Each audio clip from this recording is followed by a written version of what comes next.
literatura. Isso. Sobre arte barroca. A gente identificou na igreja os traços barrocos e agora a gente quer entrevistar e perguntar umas coisas sobre a igreja mesmo, sobre a igreja de São Francisco.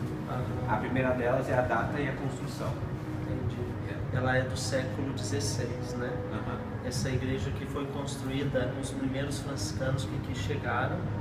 Então era costume sempre, uma forma de demarcar o território, era também a construção do espaço sagrado, né? Então, por volta de 1570 começou a construção aqui. E a gente também queria, se você sabe por que optaram pelo estilo barroco, né? Vocês têm alguma explicação para isso? Era um pouco a mentalidade da época, e os franciscanos também viviam dentro dessa cultura de quanto mais ornamentadas as igrejas, era a maneira de demonstrar o maior amor e devoção, né? Então muitas igrejas no Brasil atribuídas a São Francisco têm esse estilo barroco, que é um estilo, como vocês viram, bastante ornamentado, né? De certa forma bastante carregado, uma maneira de expressar isso. Você sabe de onde veio o dinheiro para a obra da igreja? Existiam muitas associações, né? Então aqui ao lado mesmo existe a igreja da Ordem Franciscana Secular. Então eram grupos de pessoas que ajudavam. Vamos imaginar também naquele tempo em que a igreja ela caminhava junto com o Estado, né? Então vocês certamente já viram isso em história. Muitas das doações para as construções, a manutenção do clero, dos padres que aqui viviam, eram bancados também pelo Império, né? Sim. E sobre a manutenção da igreja, vocês têm alguma coisa assim referente a isso, assim, sobre a história, sobre o que mudou em relação à manutenção, se teve alguma influência, não sei, relacionada ao barroco, à literatura? Ao longo dos séculos, a igreja foi sendo restaurada, né? Então, agora mesmo houve um restauro, acho que há uns 8, 9 anos atrás, e se descobriu que ao longo desses séculos muita coisa foi mudada, né? Então, o último restauro foi uma tentativa de resgatar o original, né? Aquilo que eles conseguiram encontrar, né? Então, os restauradores foram tirando partes e camadas de pintura que foram mudanças ao longo dos séculos, né? Então é difícil você dizer o que é de fato original e o que não é, né? Tanto na arquitetura quanto também nas pinturas. Toda a igreja ela era pintada, né? Hoje em dia já não é mais. O teto conseguiram restaurar, mas nem tudo.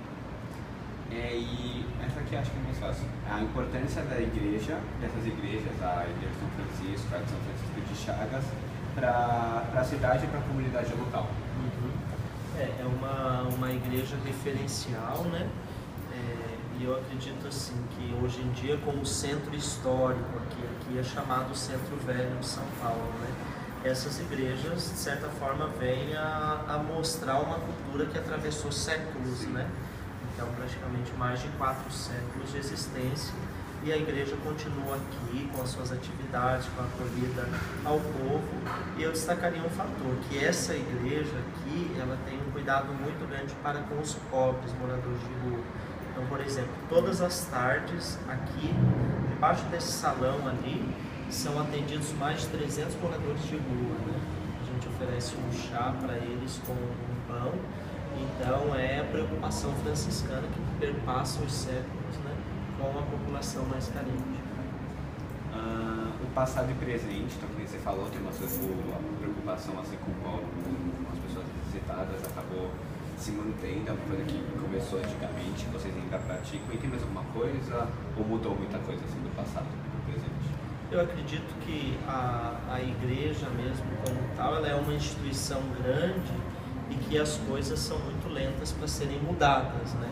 Então, se você me perguntar em termos de liturgia de celebração, embora algumas mudanças assim essenciais tenham acontecido no século passado, mas de modo geral a gente continua com o nosso atendimento religioso, de confissão, espiritual, celebração de missa, né?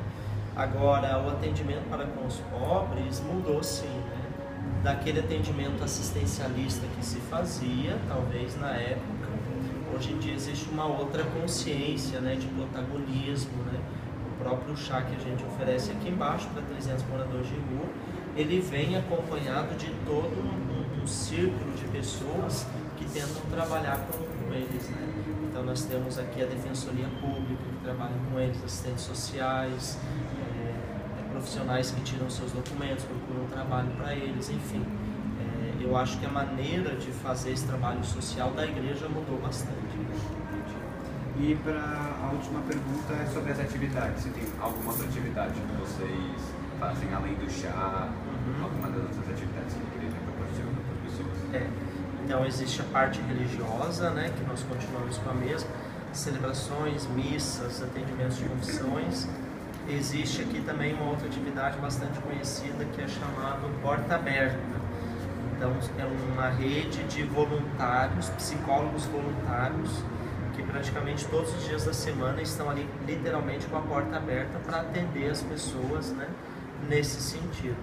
E aqui funciona também um serviço que é chamado Serviço Franciscano de Solidariedade, que aí ele se expande muito, não fica restrito a esse convento, mas tem diversas atividades em São Paulo, né, como atendimento aos portadores de HIV, idosos. Agora nós abrimos um centro do imigrante, tem aqui o chá, conhecido como chá do padre, trabalho com os catadores de material reciclável, com crianças da periferia, tudo está ligado a esse convento, né? Então eu diria que aqui é um centro de irradiação desses trabalhos, né? Obrigado. Certo? De nada.